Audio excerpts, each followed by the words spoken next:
Du lundi au mercredi à 16h20, c'est un portrait et un portrait de vous aujourd'hui pour débriefer toutes ces minutes passées ensemble car elles ont compté et c'est tout de suite avec Joseph Agostini sur l'antenne de Radio J. Comment ça va Joseph ? Ça va bien et vous ? J'arrange mon micro. Eh bien oui, puisqu'on l'a utilisé pour la guitare donc il faut bien le remettre. Alors Joseph, vous avez observé attentivement, vous avez pris des notes.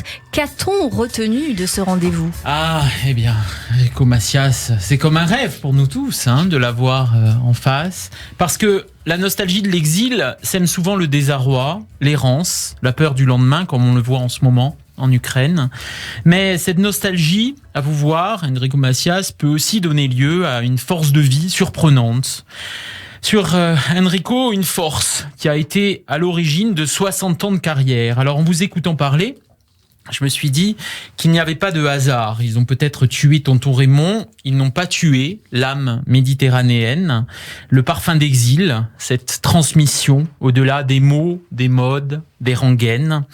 Vous avez dit à Cyrielle tout à l'heure, vous êtes installé à Argenteuil pour ne plus rencontrer la violence du quotidien. J'ai pensé alors à tous les gens qui vous ont écouté ces 60 dernières années, qui se sont identifiés à vos chansons, qui ont pu s'agripper à une espérance, à un rêve de paix, de bonheur, de prospérité, l'espace de quelques notes, le temps d'un refrain. L'artiste ethnique que vous êtes communie dans la déchirure des départs, mais aussi dans le bonheur des retrouvailles, dans la mélancolie de l'absence, mais aussi dans l'envie magnifique de tout recommencer. Avec l'âge, on n'est plus bagarreur, avez-vous aussi dit tout à l'heure. Et ça, je vous crois pas. Non, je suis pas bagarreur, j'ai dit. Oui, mais c'est ça. Avec l'âge, on n'est plus bagarreur, vous avez dit. Et pourtant, je pense que comme Aznavour, comme Dalida, ceux qui vous aiment savent ce qu'il faut de bagarre encore, de lutte, de dépassement de soi-même, pour convaincre quand on part de rien, quand on est l'étranger. J'ai pas dit que j'étais pas combatif. Ah non, c'est voilà. Non. Mais c'est la bagarre. Mais là, ça, c'est une bagarre, notre bagarre. Oui. Mais c'est vrai que je suis, dès que je monte sur scène ou que je fais... Non, je suis comme un boxeur, quoi. Un boxeur. Voilà. Alors, dans les deux guitares, Aznavour célèbre la mélancolie tzigane, une mélancolie universelle sans laquelle il me semble que vos chansons ne seraient pas rentrées dans l'inconscient du public. Car comme lui, comme Aznavour, vous incarnez aussi cette mélancolie. Et c'est Dalida qui disait qu'avant de faire le show, il fallait d'abord émouvoir en étant authentique, car c'était la seule manière de rentrer dans le cœur du public, au fond. Émouvoir. Oui. Et cette authenticité émotionnelle, même si on peut chasser la mélancolie par un rire, disiez-vous, est toujours là, comme un fil rouge, une pierre angulaire, finalement, dans votre carrière et dans votre vie. Alors, vous avez dit aussi que la musique, c'est une vocation de tous les âges.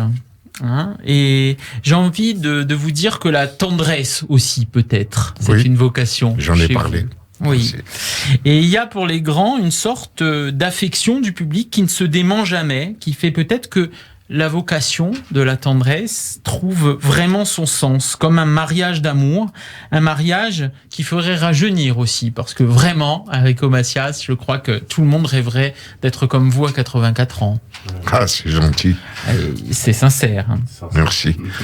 Et j'en profite pour avoir une pensée pour tous les gens de mon âge qui sont dans les EHPAD en ce moment. Oui. Et qui sont maltraités. Souvent. Alors, je leur dis, je dis aux familles de les aider à ne pas souffrir encore de leur vieillesse, de leur et que la maltraitance de ces gens-là disparaisse, parce que finir ses jours dans cette tragédie, quoi. C'est pas logique, quoi, de finir sa vie comme ça. Oui, il y a comme un hors-sens, quoi. C'est de trouver un enfer alors ils peuvent aller au paradis, quoi. Voilà. Un film de Kev Adams qui est sorti sur ça. C'est Gelé, oui, Maison de retraite, en effet, qui est sorti il y a quelques jours et qu'il faut aller voir le film de Kev Adams, Maison de retraite au cinéma en ce moment, qu'on vous conseille d'ailleurs. C'est bon, c'est fini, Joseph Agostini. Alors, on a envie quand même de cette petite conclusion qu'on aime tant. Petite Ce petit conclusion mot. peut-être. Alors pour terminer, Enrico, je dirais que la vérité ne ment jamais. Quand on sait l'accueillir, quand on la vit franchement, quand on transforme l'exil et le déchirement par un doux souvenir. Une rengaine d'Enrico Macias, c'est un temps d'enfance, une guitare solaire dont nous avons compris le message universel qui n'aura certainement pas de fin. Merci beaucoup. Merci. Je suis très touché par tout ce que vous m'avez dit. Merci. Merci beaucoup, Joseph Agostini. On se dit à très vite sur Radio J dans quelques jours, plaisir. quelques semaines, bien sûr, parce que il y a 2 semaines où vous nous quittez, mais vous revenez, bien évidemment. C'est la fin de cette émission.